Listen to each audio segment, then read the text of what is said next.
All right.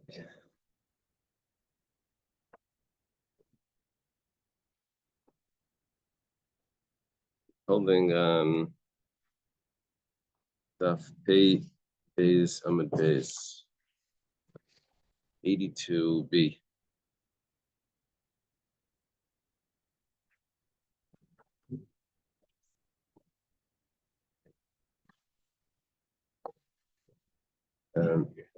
Yeah, let's do somewhere. Okay. Okay, we thank Hashem that we're able to enter every day. This possible learning we shall be English.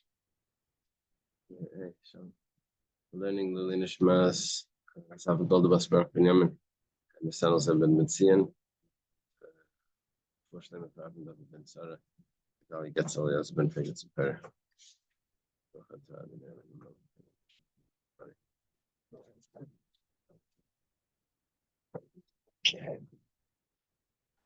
Let's see. It's about 10 lines from the bottom. Kami Ebineim.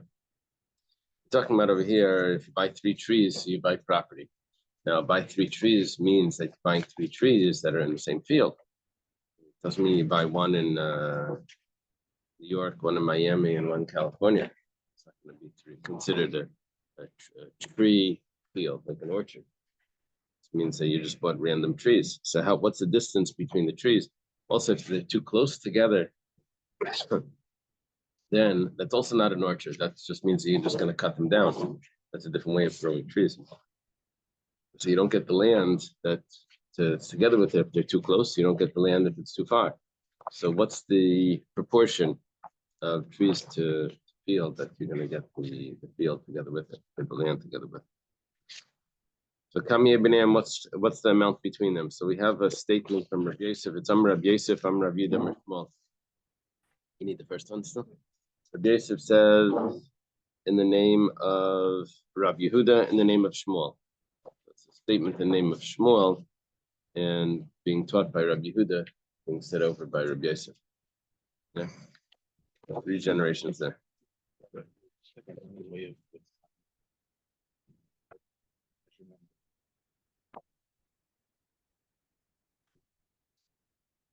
If you bought a certain amount of trees, then the land would come along with it.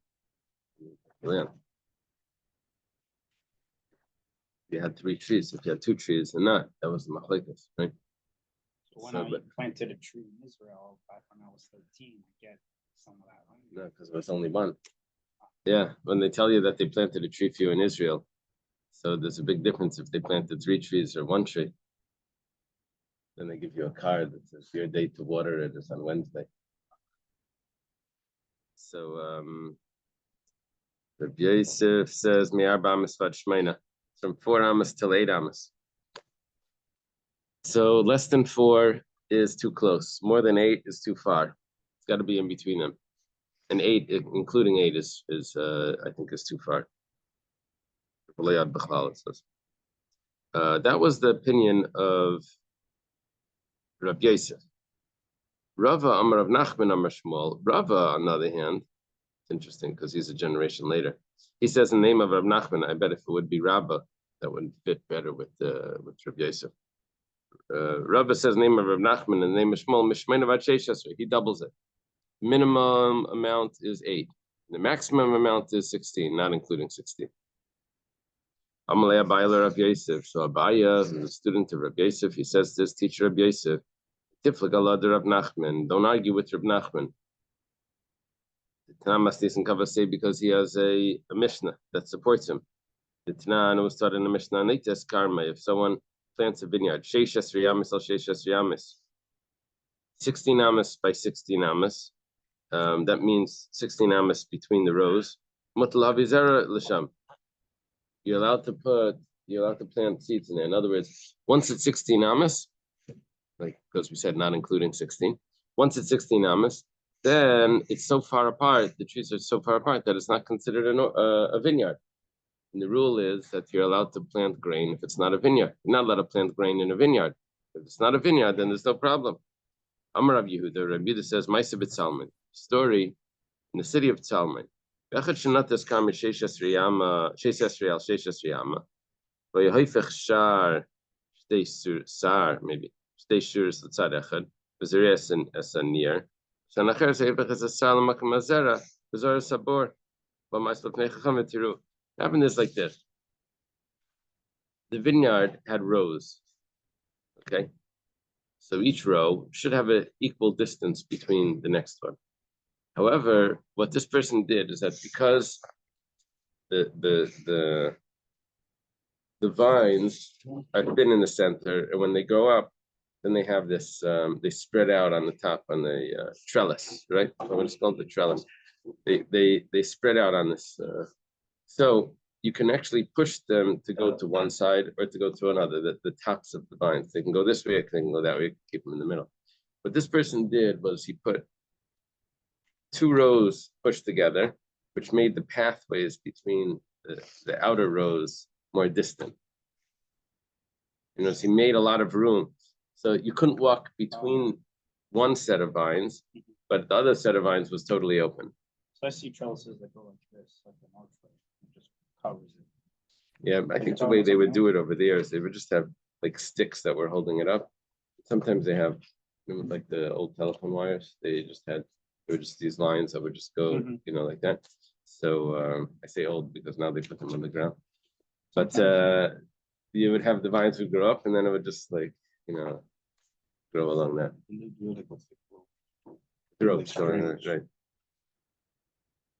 So what we're learning now, what we're learning is that he was able, this person, because there were 16 amas between each row, and because they moved the tops of the vines over, he was actually able to plant grain in the odd rows, not the even ones, but the odd ones he was able to plant because they were totally open and there were 16 amas there. So 16 amas, what we're learning now is 16 amas would separate trees and they're not considered connected.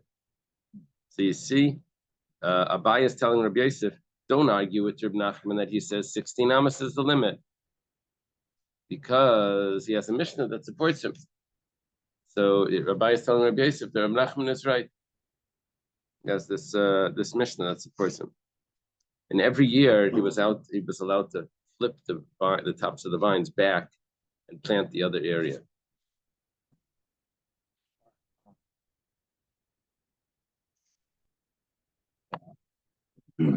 Yeah.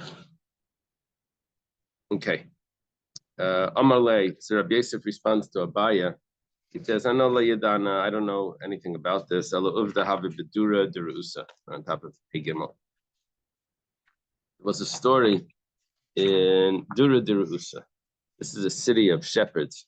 Someone sold trees to his friend, and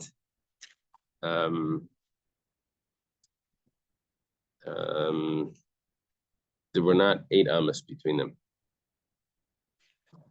between the trees, less than 8 amas. And they came to Rabbi Yehuda. Amalei, he said, Zilhabli kamalei baka v'kelev.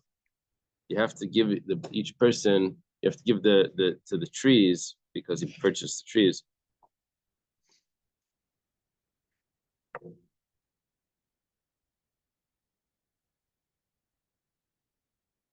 The amount, the area of the cattle, which means the animals that are going to plow around the trees, plus the utensils that come along with it, right on top of Pigimel. So he says, I didn't know how much that is, the cattle with the utensils.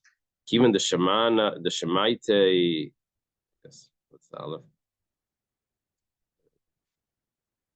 Given the Shemaite lahad etnan, I heard what it was taught in a Mishnah. Liyita adam ilan samach l'stei chaverim ken hirchik min adal rames. Person should not plant a tree next to his friend's field unless he distance back 4 amas. And then we had a brisa that explained, this is going back to the 2nd chapter in Bava Basra, about what neighbors are allowed to do that could affect the neighbors. So we said that why do you have to distance 4 amas? Because when you're going to work the vineyard, you're going to have to plow underneath the around the roots so that the water should be able to seep in and get rid of the weeds and all of that. So then, the animals are gonna do the plowing. It's gonna affect the grain. So how much is it? It's 4 amas. That's what Kamalei Bakar V'Kelev, the amount of the animals with the utensils. So this is Rabbi Yosef telling back to Abaya. He says, "What are you telling me about the 16 amas? 16 amas or 8 amas? The maximum is 16. Minimum is 8." He says, "What are you telling me? I have a story in Dura Derusa where they came to Rav Yehuda, and he said that the minimum was 4 amas."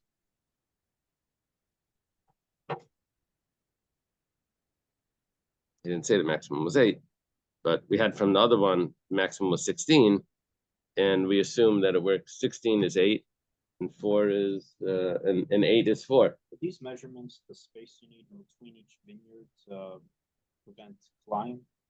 No, we're talking about the spaces between it's relevant to the kalayim, but we're talking about the spaces between trees that would consider it a vineyard. Mm-hmm. Well, that's how they got these figures to apply that. Right. Okay. So Gemara now we're trying to says, see what a vineyard. we're now trying to see the space between trees that make it into a vineyard. Or is it independent trees? Or is it just trees that are growing wild or whatever? That's not a vineyard. A vineyard's not necessarily with grapes. It could be with other produce. It doesn't have to be specifically a vineyard. It could be any sort of orchard. Oh, Would this reflect on the subject we've been going over for a while now about when you buy trees, how much land are you buying with it? Yeah, exactly. Talking about when you buy the trees, if you buy 3 trees, you get land with it. How connected those trees need to be, or how distant those trees need to be to get the land. Well, if this is a valid opinion of Rabbi Yehuda, wouldn't that have solved pages of discussion we had in the last couple of weeks? This is a clear standard that he's laying out. Right, but this is a specific question of distance between the 3 trees that you're buying. We had discussions about 1 tree, 2 trees, 3 trees. We had all of that. But now, once you resolve that, when you have those 3 trees, how far apart are these trees that it's considered that you purchased an orchard? Yeah. So it seems like it's according to Rabbi Yosef, we have 4 amas, and according to Rabbi Nachman, we had 16 amas. And Abaya had brought a support from a Mishnah, and Rabbi Yosef brings a support from a story of Rabbi Yehuda. Now the Gemara says, Rabbi Yosef milay tanan. What was Abaya's question on Rabbi Yosef, that he has a support from a Mishnah? Rabbi Yosef also has a Mishnah. Mishnah says that Reb Meir and Reb Shimon Aimrim, Reb Meir and Reb Shimon both say, Hanaita es karmai, Hanaita es karmai, Shmei namas al Shmei namas matal havizer l'sham. Once there's 8 amas separating it one from another, it's already not considered a vineyard, which is exactly Rabbi Yosef's opinion, not Reb Nachman. Reb Nachman said 16 amas would separate it. Rabbi Yosef said 8 amas would separate it. And we have a Mishnah that supports Rabbi Yosef. We have the opinion of Reb Meir and Reb Shimon that hold that 8 amas is enough to separate the trees from one from another. Gemara says, the reason why Abaya asked on Rabbi Yosef was because the Mishnah that he quoted had a story, Maisa bit Salman, had a story from the city of Salman, where someone did this, and they told him that it's fine because there were 16 amas. So a Mishnah with a story is stronger than a Mishnah without a story. Yeah.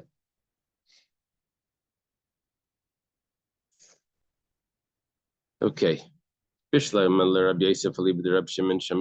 what comes out is according to Rabbi Yosef, if you follow the view of Rabbi Shimon, so we have already heard, we have already understood Mifuzarin. We know already about Mifuzarin. Mifuzarin is the maximum distance is 8 amas. And where do we get that from? Because we have the Mishnah.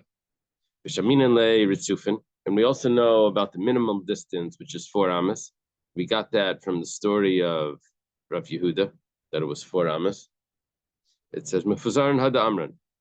Well, actually, maybe that story is not enough. The Gemara is going to say, Mefuzarin hada amran. The Mishnah that we got, that the maximum was the Mishnah where Rav Meir and Rav Shimon say that once someone plants his vineyard and they're 8 amas, the trees are 8 amas away from one another, you're allowed to bring grain to plant there, because it's not really considered a vineyard. They're too far apart. So in Ritufin, what about the minimum distance of 4 amas? And we have another Mishnah that says, Karamana 12, Pachas Midalet Amas, and a Karam de Reb Shimon, Karen. If there's a vineyard that's planted with less than 4 amas in between the trees, so Reb Shimon says that it's not a Karam, it's not a vineyard.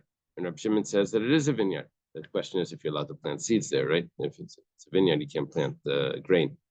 How do the Chacham say that it is a vineyard if it's so close together? What you do is you ignore the middle ones.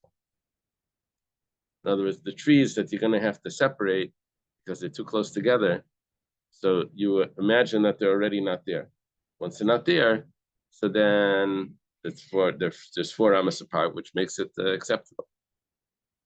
You just delete the middle, the ones that you're going to uproot, and say that you delete every odd number. So you go right. So then it makes them the minimal distance is gonna be there because you ignore the middle one. So we have a Mishnah for each. The problem is Rav Nachman Ali b'Derabanan. When it comes to Rav Nachman's opinion, according to the sages who argues on Rav Shimon, I guess the machlekes over here is Rav Shimon and the Rabbanan, if 8 amas or 16 amas. So according to him, we have Mifuzarin Shaminanlay. We had the Mishnah that says the maximum amount, which is 16 amas. That's how far apart they can be. But Ritzufan Mishaminanlay. But do we have the minimal amount for Rav Nachman, which is 8 amas?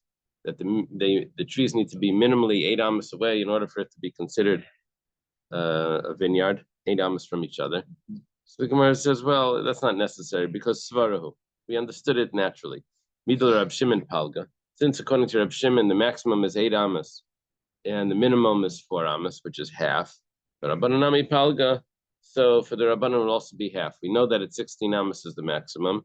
So half of 16 would be the minimum, which would be 8 amas. So even though we don't have that clearly in a Mishnah, 8 amas, we understood from Reb Shimon that it's going to be half. Follow him? It's Not yet. it's less than the Not minimum. yet. No, you'll see. We're going to have a halacha in a moment. Amarava. Oh, if it's less than the minimum, is that considered like 1 tree almost? Yeah, well, it's not that. Yeah, it's not that we're viewing it as 1 tree. I think we're just viewing it as it's not considered an orchard because those trees aren't there to stay. Okay. It's just people growing stuff that just cut it down. Yeah. You won't get any land from it. Right. Okay. Could be sometimes people plant trees to get saplings and then they move them around somewhere. You know, they plant them all together and then they separate them when they're. But that would not, if you would buy such a piece of land, so if you would buy such trees, you don't get the land with it because that's not buying an orchard. So for someone to get an orchard that's larger than 8 amos, it would have to have like a tree within the 48 amos and then another tree. So it's like a chain of Right. trees. Right. Exactly. We'll see in what shape it's supposed to be then when we turn the page. Amar Rava says Rava ignores that last statement that says that if it's since Reb Shimon, it's the minimum is 4 and the maximum is 8. So according to the Rabbanan, it's going to be 8 and 16. Rava ignores that. He says the minimum is 4 and the maximum is 16. Doesn't need to be the way that we were saying it before, according to Rab Nachman. Tani Kavasei de Rava, we have a brayso that supports Rava. Kamiyim Mekuravim. How close are the trees able to be, and it's still considered an orchard? Arba amas. Kamiyim Rechakim. How far away can they be? 16 amas. Harisa kanakarka vesilana shabinayam. If such a person, if you bought trees that are within 4 and 16 amas apart, so then you acquire the land that's with them. Lefikach, and therefore, once you acquire the land, Yavishilan, if the tree dries up, or it gets cut down, Yishlei Karka, person has the land.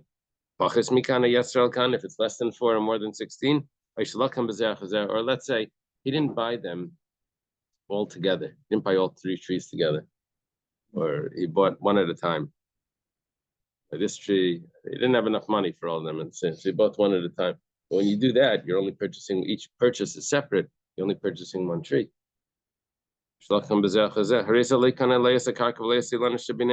You don't purchase the land or the trees that are between them. And therefore, if the tree dries up by nixas or it gets cut down, ain't like karka. There's no land that comes along with that. It's only if you buy an orchard that you get the land. You bought one tree at a time, or the trees were too close or too far. That's not an orchard. Rabbi Yirmi asked the question,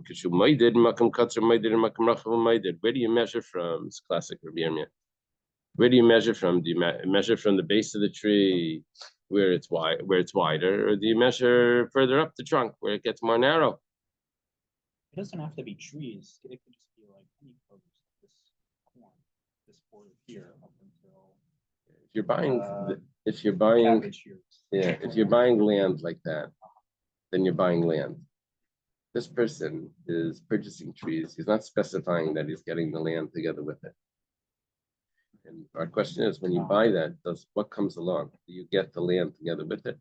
Do you get the rights to replant it when the trees die? How does it work? If nothing's specified.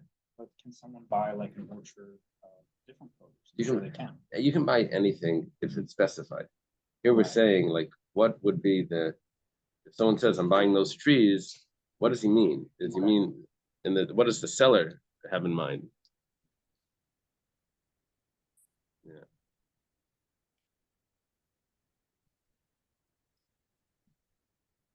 Remember the guy, they told us about, he bought this nursing home, but they didn't buy the parking lot with it, right? So there's all these like nuances. Yeah. Doesn't come with a bag. There's some buildings like on the beach that have these like rooms, like very cheap in comparison to the other rooms. The trick is that those rooms are for people that already own other rooms, kind of like to hang out, wonder about the pool. It's pretty cheap at the time, $10,000.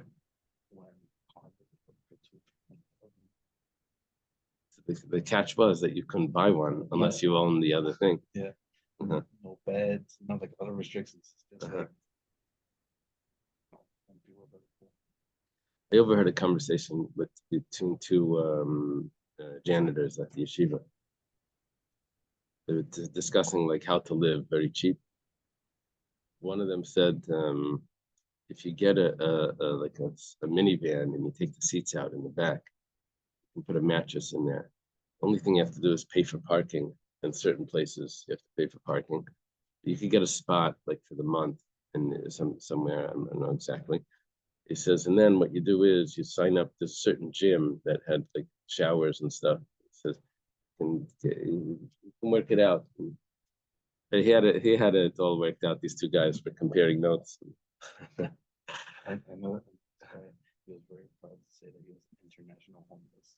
We spent 6 months here in Miami and another 6 months in France. He had everything figured out. Yeah. A movie came up about that called Nomad. I think it won the Oscars. Oh, really? Yeah. I'm sure there's good ideas in there. Yeah. Yeah, someone told us he used to go to a restaurant and it would just take ketchup and hot water. That was his tomato soup. Oh, wow. Okay. So Rabbi Yirmiyah says when you're measuring, he asks, do you measure from the narrowest place or you measure from the wider place? I'm going to Rabbi Yirmiyah Big Siller of Ashi. Okay, so Rav Kavia from Bake Sil, it's a place. It says to Ravashi Tashma, let's try to answer it up. The Tanan was taught in the Mishnah, Rakuva Shebegefen Ena Maided Ela Me'ikar Hasheni. Rakuva Shebegefen. This is the grafting of a young vine on an old vine. The way you do that is you graft it on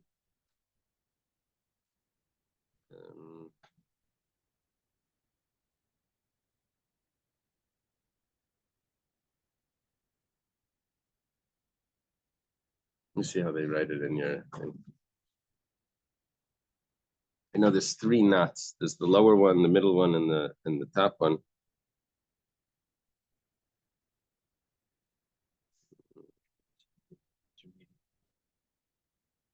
When one comes to measure from the layered branch of the vine, he's just translating as layered.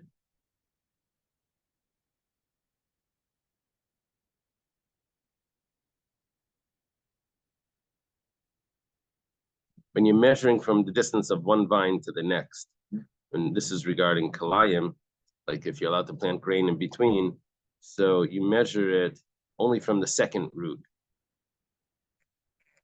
Because this is the average, not the widest part of the vine. So you go to the middle. You go to the middle, not to the smallest, not to the widest. Yeah, it's interesting because he's translated different than the Rashbam. The Rashbam is saying that there's a knot in the tree that he's translating as it's being layered. You're going into the ground twice. So the first time is too fat. The last time is too thin. So you don't measure from that. You measure from the middle one. But he's saying that there's a pekak. Pekak I thought meant was the knot in the tree. That there was it's wider on the bottom and then it like branches out. Okay, whatever. They also have it. They have 2 interpretations. The first knot, third knot. Okay, It has. that's in the comment. Okay, good. Who says that it's? Oh, I see. The Rashbam says it's the knots, and Tais versus Taisvis. Yeah, Taisvis says that it's being layered. Boy, Rabbi Yirmiyah has a question. The way the Rashbam explains this, that if you had one tree that had 3 things coming out of it, but because of the sediment that raised up, now looks like those are 3 separate trees. Now those branches somehow spread out 4 amas, like I guess they were low on the bottom and then they went up. Yes. So whatever the case is, from in between 4 to 8 would be Rabbi Yosef's view, or 4 to 16 according to Rava. Whatever the case is, so if you sell those 3, is it considered a vineyard or not? I thought we answered this before. Amalei Rav Kavim Beiksila Ravashi. He answers to Ravashi, Tashma, come and listen. Now we have a Mishnah. Mavrich Gimel Gefanim B'Kreim Nirim. Now this is Mavrich. This is when you're layering it. You're putting it back in the ground. Now, it already took root. B'Kreim Nirim means every time you put it back in, it grows roots from under that new layer. So it's starting to grow. It's growing roots.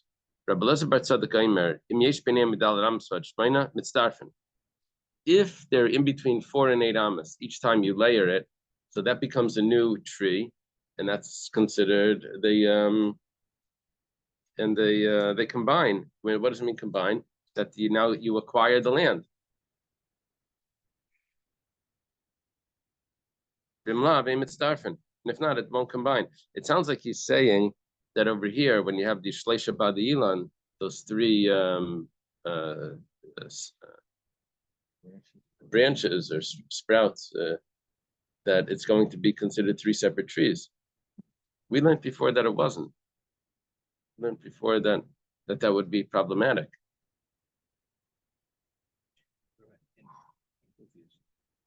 Yours is that they combine. You're considered 3 separate trees. Yeah, it says combine, but it means combine to be a vineyard, which means 3 separate trees in a vineyard. Yeah, Yeah, that's a little confusing. Yeah. But it means that he acquires the land between them. Oy, Rav Papa has a question.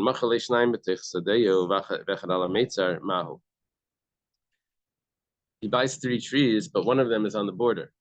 2 of them are in the field, and one of them is on the border. Do we say that the border separates it and it's not considered a vineyard or an orchard? And if you say, the Rashbam adds in, imtim talaymar, if you say that it's considered 3 trees, an orchard, what about the next case? Let's say he brought 1 tree from the friend and 2 from this guy, and they're within the 8 or 16 amas because they're neighboring fields. Is that considered an orchard now? Because now he has 3 trees together. Now, we said before that if you buy one after another, it doesn't combine. So we already had an answer for that. Maybe he's buying it all at the same time. The only problem with this question is that does it go after the purchaser? Or does it go after the seller? I understood that it was going after the seller. That the seller, when he sells 3 trees, he understands that he's selling the property. Now we're saying that the buyer happens to own a tree in another field. If the seller sold 2 trees that were situated within his own property, as well as one which he owned, oh, very good. The seller himself owned the tree in the neighbor's property.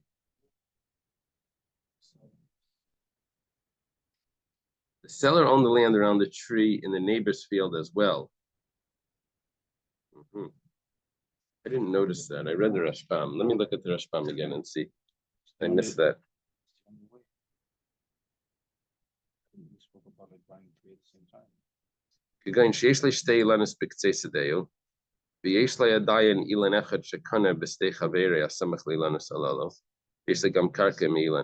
So what I didn't realize when that bottom line of the Rashbam, I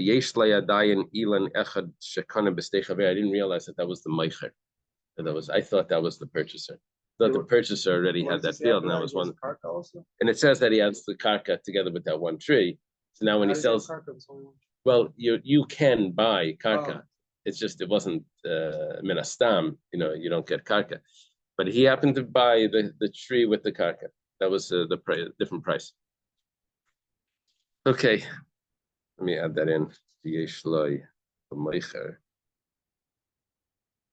his mom is touching his field. Yeah. Then it's like his field just goes a little bit. Yeah, but what we're saying is, do we consider it one orchard? This whole discussion is, do we consider them separate entities, each tree, or do we consider that one orchard? So here, because there's a marker between the fields, do we say that he just purchased 3 trees and that means he purchased an orchard, or do we say that no, he bought 2 and they bought 1? Teikuf. We don't have an answer to that. Oy, Ravashi.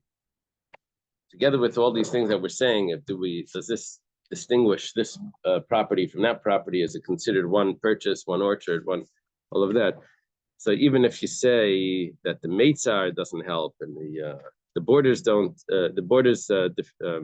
separate, but bar mahu shetafsik. Let's say there's a pit. That's a real. There's a pit of water that's between the trees. Do we say that now? Okay, you bought 1 tree on this side of the pit, 1 tree on that side of the pit. It's not considered an orchard. And if you say that, well, the pit doesn't always have water that well, but if it would always have water, that would be different than amasamayama shetafsik. What about if there was a spring, not a spring, a stream of water? Would that separate?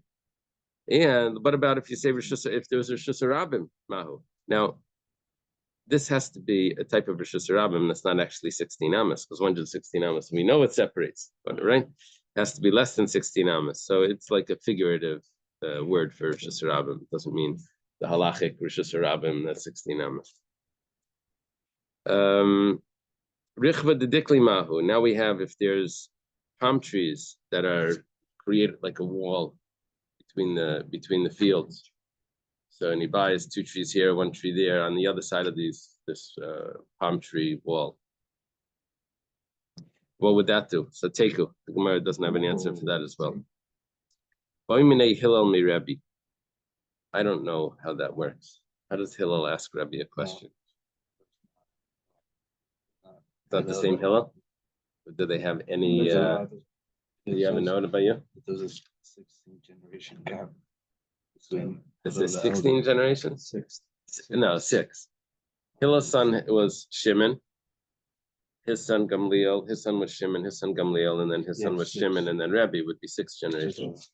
It says apparently this Hillel was referring to the sage who was sometimes called Rabbi Hillel, the grandson of Rabbi Yehuda Hanasi, and the younger brother of Rabbi Yehuda Nesiah. This is not the famous Hillel who engaged in disputes with Shammai. There are only a few passages that in the Talmud after that refer to this Rabbi Hillel, and not many halachot are cited his name. It seems like he did not live a very long life, which may be the reason that so few of his statements are cited. Interesting. Interesting. Okay. What was Yonatan's answer? Jonathan was saying that this is a Rabbi Hillel, that's a grandson of, is it the grandson of Yehuda Anasi or Rabbi Yehuda Nesiah? Grandson of Rabbi Yehuda Rabbi, grandson of Rabbi Yehuda Anasi, maybe the son of Rabbi Yehuda Nesiah? of Rabbi Yehuda. He's a brother of Rabbi Yehuda Nesiah. And so Rabbi Yehuda Anasi's grandson is asking him a question, and it's Rabbi Hillel. It says Hillel, but it's Rabbi Hillel. And then there's some speculation there in the Korim that maybe he didn't have a long life, and that's why we don't have so many comments from him. Right. Okay, could be the information that I'm not aware of as well. Yerushalmis and stuff. Then. Okay. Allah erez b'nei hamahu. Let's say a cedar tree grows between your other trees. So does that interfere with the purchase? Do we say that now it's separated somehow? Allah, the Gemara asks, what are you talking about? Allah b'shusat. If it came up, if it grew in this guy just purchased 3 trees. So he has the property. And now you're asking about if the cedar tree that just grew is considered his. It grew in his property. Once he purchased 3 trees, he gets the property. Now it grew in his property. Gemara says, no, let's adjust the question. Let's say there was a tree there when he purchased it. It says, of course, he acquires it. Because it says, if you acquire 3 trees, you acquire the land plus the trees that are in between. It means if there's smaller trees in between, and maybe not fruit trees that are in between, get those trees as well. How are the trees positioned in order to be considered an orchard? Rav Amar Kashura. Rav says that it's 3 in a row. Shmuel Amar Kachatzuva. Shmuel says it's like a tripod. Is that how they translate Chatzuva? Yeah. A tripod? Yeah. A tripod. Sorry, I was thinking like the other, it would be considered a cedar tree, but it's like a sycamore, it wouldn't be included. No, the fancy sycamore would not be, right? There were 2 types of sycamores.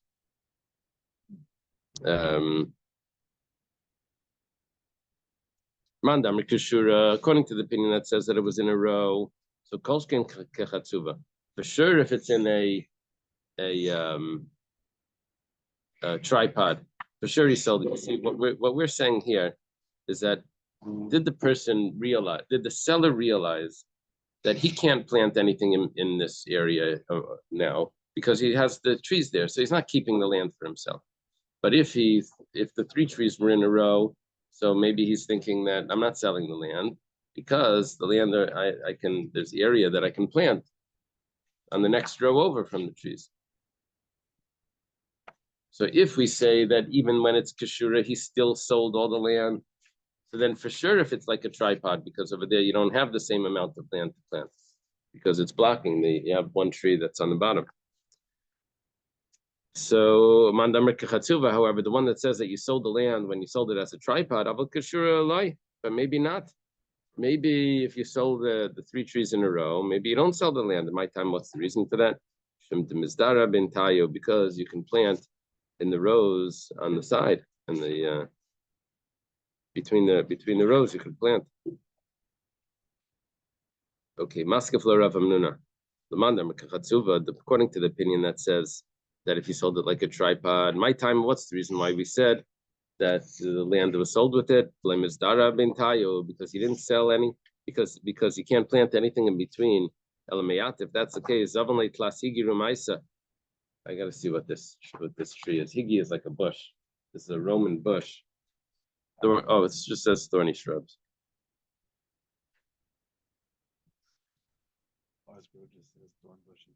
Thorn bushes.